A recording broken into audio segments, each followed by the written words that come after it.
నిజంగా చెప్పాలంటే ruling party అని మా పెద్దలు కేసీఆర్ గారు ఎప్పుడు చెప్తుంటారు, రూలింగ్ పార్టీ కాదు సర్వింగ్ పార్టీ అని పిలవాలంటారు. ముఖ్యమంత్రి అనేవాడు ఈ రాష్ట్రానికి బాసో, ఈ రాష్ట్రానికి నియంతనో, చక్రవర్తో, రాజో కాదు. ఒక పెద్ద పాలేరులాగా, ఒక పబ్లిక్ సర్వెంట్ మాదిరిగా పనిచేయాల్సిన బాధ్యతలో ఉన్న వ్యక్తి.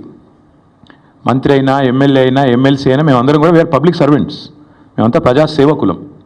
ఈ విషయం మర్చిపోయి తనకు రాజ్యాంగబద్ధమైన పదవులు ఉన్నా అన్న విషయాన్ని పూర్తిగా ఇంగితం కోల్పోయి రేవంత్ రెడ్డి గారు చేస్తున్న దురుసు మాటలు, దురుసు వ్యాఖ్యలు ఏవైతున్నాయో వారి కొన్ని విషయాలు నేను గుర్తు చేస్తూ ఉన్నా. మనందరం కూడా public servants, we're all public servants including you. ఇదేం పటేల్ పట్వారి వ్యవస్థ కాదు, ఇది నియంతృత్వం కాదు. ఇక్కడ ఎవరు రాజులు లేరు, చక్రవర్తులు లేరు.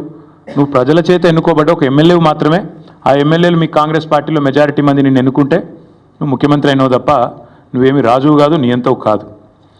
పేరుకేమో ప్రజాపాలన, కానీ చూస్తే మరి ఈరోజు ప్రజాస్వామిక స్ఫూర్తి అనేది కనీసం అనుమాత్రం కూడా మీరు చేసే ఒక్క పనులు కూడా కనబడతలేదు. ఎంత దుర్మార్గంగా మొత్తం దేశం మొత్తం చూస్తూ ఉంది. ప్రజాపాలన అనే అర్థానికి పాత్ర వేసి బుల్డోజర్లతో, జేసీబీలతో మేము పాలకులం, మీరందరూ నా కాలు కింద చెప్పులాగా ఉండాలనే విధంగా మీరు బానిసలు అన్నట్టుగా ఒక విచిత్రమైన మానసిక రోగంతో కదా బాధపడుతున్నట్టుగా రేవంత్ రెడ్డి గారి ప్రభుత్వ వ్యవహారం ఉంది. మాట్లాడితే గవర్నమెంట్ భూమి, అసలు గవర్నమెంట్ భూమి ఏంది? రోడ్లు, చెరువులు, గుట్టలు, రాళ్ళు, రప్పలు, నేను గవర్నమెంట్ కాబట్టి నేను ఇష్టం ఉన్నట్టు చేస్తా, నా భూమి. Let me remind mister Revanth Reddy, government is a mere custodian, not the owner. People are the owners, you are just a custodian. నువ్వు ధర్మకర్తవు మాత్రమే. ప్రజల సొమ్ముకు, ప్రభుత్వ భూమి అంటే ప్రజల సొమ్ము అది కాబట్టి ప్రజల సొమ్ముకు నువ్వు ధర్మకర్తవు మాత్రమే. You are a mere custodian for a very short time. నేనేదో రాజును, ఇది నాది రాజ్యం అన్నట్టుగా బిహేవ్ చేస్తే వారికి గుర్తు చేస్తా ఉన్నా, అది యూనివర్సిటీ భూమి, గవర్నమెంట్ భూమి, పంచాయతీ పక్కకు పెడితే నువ్వు you are a mere trustee and custodian, అంతే. ధర్మకర్తవు తాత్కాలికంగా ఉన్నవాడు. దాన్ని కాపాడాల్సింది పోయి ఇష్టం వచ్చినట్టు పనిచేస్తాను, ఇష్టం వచ్చినట్టు వ్యవహారం చేస్తానంటే కుదరదు. రోజుకు 18 గంటలు పనిచేస్తా అని చెప్పుకుంటాడు ముఖ్యమంత్రి గారు. కనీసం ఒక 10 నిమిషాలు మనిషిలాగా పనిచేయి. ఒక రియల్ ఎస్టేట్ బ్రోకర్ లాగా 18 గంటలు కాదు 20 గంటలు పనిచేయచ్చు.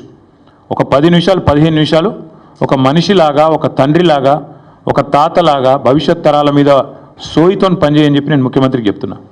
నేను అడుగుతున్నా, నిన్న మా జగదీష్ రెడ్డి గారు కూడా అడిగినారు, ప్రభుత్వ భూమి అని చెప్తున్నారు పెద్దలు.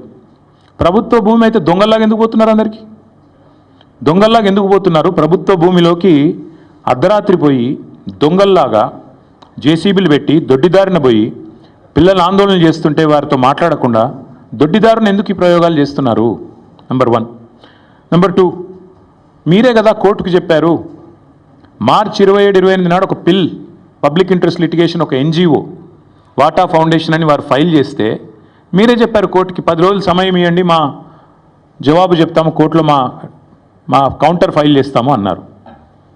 మరి ఆ 10 రోజులు ఏం పడిపోయిందని వాళ్ళ బుల్డోజర్లు పంపి అర్ధరాత్రి అపరాత్రిని లేకుండా ఉన్న చెట్లన్నీ కూలగొట్టి అక్కడున్న పశువులను చంపేసి అక్కడున్న పక్షులను గూళ్ళు చెదిరేటట్టు చేసి ఈ 10 రోజులు